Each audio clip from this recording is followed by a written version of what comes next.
siku zote za maisha yangu. Komo lako na fimbo yako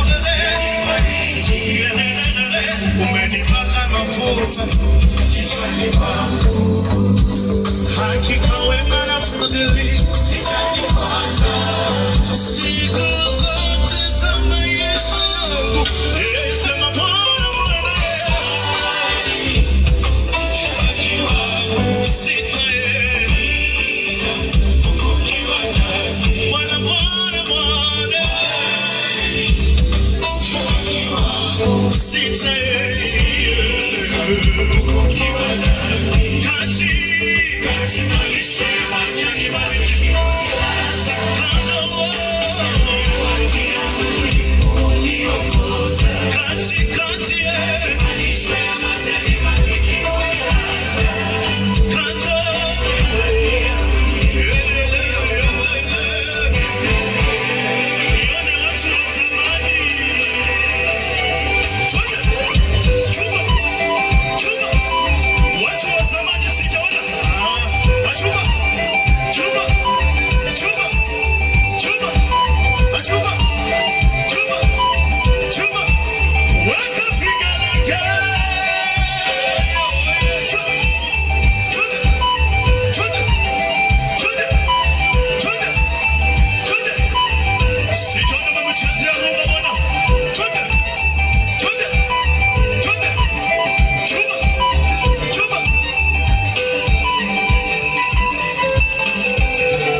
Penzi mtazamaji wa Solo Habari Media Online TV, nipo katika kanisa la huduma ya Mlima wa Makimbilio chini ya mchungaji Ezra Makanika lililopo manispaa ya Kahama mkoani Shinyanga.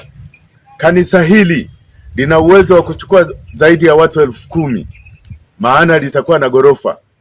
Ni kanisa la kisasa katika manispaa ya Kahama. Kuna changamoto ya miundombinu ya barabara kufikia kanisa hili. Mchungaji ameomba serikali iangalie namna ya kusaidia kuchonga barabara ili kuunganisha jamii na wananchi na serikali yao. Nikiripoti kutoka hapa katika kanisa hili, naitwa Anthony Solo wa Solo Habari Online TV.